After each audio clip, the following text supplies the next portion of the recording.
UKD के केंद्रीय उपाध्यक्ष आशुतोष नेगी ने उठाए सवाल।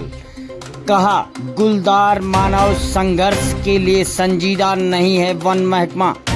पौड़ी जिले क्षेत्र में गुलदार मानव संघर्ष के न्यूनीकरण के लिए हितधारकों की गुरुवार को लगभग 11 बजे से 4 बजे तक आयोजित कार्यशाला में स्कूली बच्चों और मीडिया कर्मियों के साथ चर्चा करते हुए गुलदार के हमलों, गतिविधियों और समाचार प्रस्तुतिकरण पर चर्चा की गई।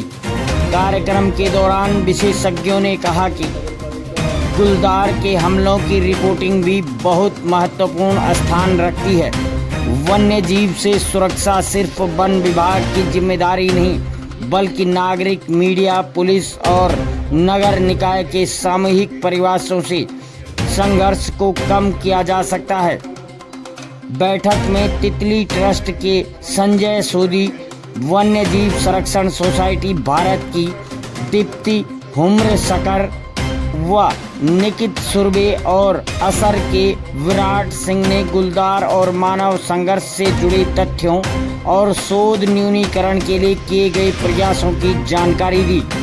आयोजित कार्यक्रम को लेकर उत्तराखंड क्रांति दल के केंद्रीय उपाध्यक्ष आशुतोष नेगी ने सवाल खड़े करते हुए कहा कि गुलदार पहाड़ी जनपदों की बड़ी समस्या बन गया है और पलायन का मुख्य कारण भी बना हुआ है।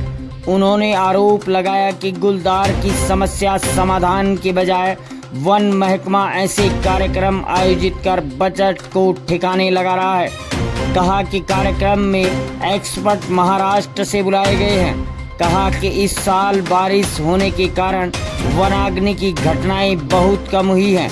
उन्होंने इस दौरान गुलदार मानव संघर्ष को कम करने के लिए वन कानूनों में संशोधन की पैरवी की।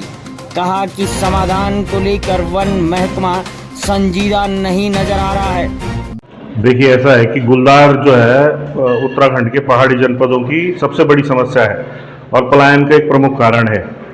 लेकिन दुर्भाग्यपूर्ण स्थिति यह है कि फॉरेस्ट विभाग जो है गुलदार की समस्या को एक तरह से समाधान करने के बजाय बजट ठिकाने लगाने की नीयत से इस तरह के प्रोग्राम आयोजित करता है, जो मैंने समझा है बात को। क्योंकि इसमें एक्सपर्ट बुलाए जा रहे हैं महाराष्ट्र से, जबकि यहाँ पर गांव वाला उत्तराखंड का ग्रामीण जो है, जिसका रिश्तेदार गुलदार से मारा जा रहा है, जिसका बच्चा स्कूल नहीं जा पा रहा है, जो महिलाएं खेतों में नहीं जा पा रही हैं, वो ज़्यादा बता सकते हैं कि किस तरह से उनको बचाया जाना चाहिए। मैं समझता हूँ कि ये बजट की खानापुरी के अलावा कुछ नहीं है। इसको जो है एक बहुत लापरवाह ढंग से इस मामले को हैंडल किया जा रहा है। और क्योंकि इस साल जो है बारिश होती रही है लगातार, मुझे लगता है कि आग भी नहीं लगी, तो कहीं ना कहीं इस बजट को ठिकाने तो लगाना था। तो गुलदार का दगड़िया जो कार्यक्रम है वो इसका एक बहाना मुझे लग रहा है। समस्या के समाधान की ओर जो कार्रवाई है वो केवल तभी हो सकती है जब वन कानूनों का संशोधन किया जाएगा। जो इसको शेड्यूल 1 में जो रखा गया है, वाइल्ड लाइफ प्रोटेक्शन एक्ट के अंतर्गत जो शेड्यूल 1 का जानवर इससे बताया गया है, और जो आंकड़े वन विभाग बता रहा है कि यहाँ पौड़ी डिस्ट्रिक्ट में 400-500 गुलदारी है। मैं समझता हूँ कि पौड़ी शहर के आसपास ही कम से कम 100 गुलदार है। जनपद की बात तो छोड़िए आप। तो ये डाटा जो इन्होंने बनाया है ये हवाई है, किस तरह से बनाया है, इसमें बड़े सवाल हैं। और जैसा मैंने आपको बताया कि इसको गंभीरता से न तो उत्तराखंड सरकार ले रही है, और जब सरकार नहीं लेगी तो फॉरेस्ट डिपार्टमेंट के जो अधिकारी, जो यहाँ के मूल निवासी भी नहीं है, वो फिर क्यों लेंगे? नहीं, बैठक तो ठीक है, सार्थक पक्ष है, लेकिन मैं ये मानता हूँ कि जो टाइटल था दिया हुआ संघर्ष, हम लोग तो संघर्ष कर ही नहीं पाते हैं। अगर हम बाघ के साथ संघर्ष करने लगे, उसको मार दें, तो हमको ये वन विभाग जो यहाँ पर बैठा कर रहा है छोड़ेगा नहीं। लेकिन अगर वो बाघ हमें मार देता, हमारे मवेशियों को मार देता, हमारे मनियारसियों में चाहे उतनी बकरियाँ एक गरीब आदमी की, लेकिन तात्कालिक रूप से मेरा ये मानना है कि चलो कुछ नहीं कर सकते तो उनको मुआवजा तो समय पे दे दो।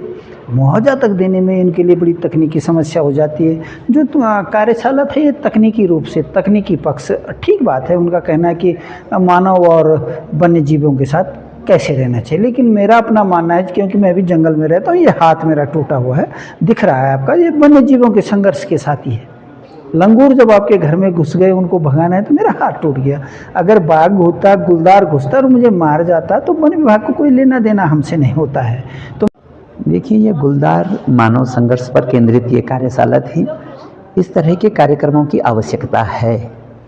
समय जिस तरह से बदल रहा है, जिस तरह से हम लोग देख रहे हैं कि गांवों की स्थिति और वनों की स्थिति, वनों की स्थिति और वन्य जीवों की स्थिति, गांवों की स्थिति और आदमियों की स्थिति, इसकी समझ होना बहुत ज़रूरी है। इसके लिए सेंसिटाइजेशन बहुत ज़रूरी है। वो संवेदीकरण होना चाहिए कि किस तरह से मानव और गुलदार, वन्य जीव और मानव का सह अस्तित्व बना रहे, ये एक दूसरे के लिए खतरे न हो, लेकिन उनके मिजाज को जानने की आवश्यकता है। इसके मिजाज को समझना बहुत आवश्यक है कि हम इनके साथ रहते हुए सुरक्षित भी रह सकें, ये हमारे साथ रहते हुए सुरक्षित रह सकें। ये प्रकृति का जो नियम है, इसको समझना बहुत ज़रूरी है। ये प्रोग्राम हम लोगों ने अरेंज किया है 12 जून को। इसमें जो है हम लोगों ने जिला प्रशासन और जो भी समस्त हितधारक है, चाहे वो मीडिया कर्मी हो, चाहे वो पुलिस विभाग हो, जिला प्रशासन हो, आपके पशु चिकित्सा अधिकारी हो, हेल्थ विभाग हो, फायर सर्विसेज हो, सभी विभागों को हम लोगों ने यहाँ आमंत्रित किया है और एक चर्चा करने की कोशिश करी है कि कैसे मानव वन्यजीव संघर्ष, मानव गुलदार संघर्ष जो हमारे जनपद की एक बड़ी समस्या है, इसको कम किया जा सकता है। उन लोगों से भी हम लोगों ने चर्चा करी, उनके कुछ फीडबैक्स थे, उस फीडबैक को भी फॉरेस्ट डिपार्टमेंट ने लिया है और इस पर कैसे बेहतर तरीके से काम किया जा सकता है और वाइल्ड लाइफ कॉन्फ्लिक्ट को कम किया जा सकता है, इस संबंध में आज का ये वर्कशॉप था। एक स्टेक होल्डर कंसल्टेशन रखा गया, इसमें मल्टीपल डिपार्टमेंट्स और बच्चों को भी इसमें इन्वॉल्व किया गया। फॉरेस्ट डिपार्टमेंट के कई सारे एम्प्लॉयज़ भी थे और स्टेक होल्डर कंसल्टेशन में सब्जेक्ट एक्सपर्ट्स के द्वारा भी अपने स्पीचेज दिए जा रहे हैं, एक्सपीरियंसेस शेयर किए जा रहे हैं। और इस संबंध में हम लोग ये ट्राई कर रहे हैं कि एज एन ऑर्गेनाइजेशन हमारे रिस्पॉन्सेज कैसे इम्प्रूव करें।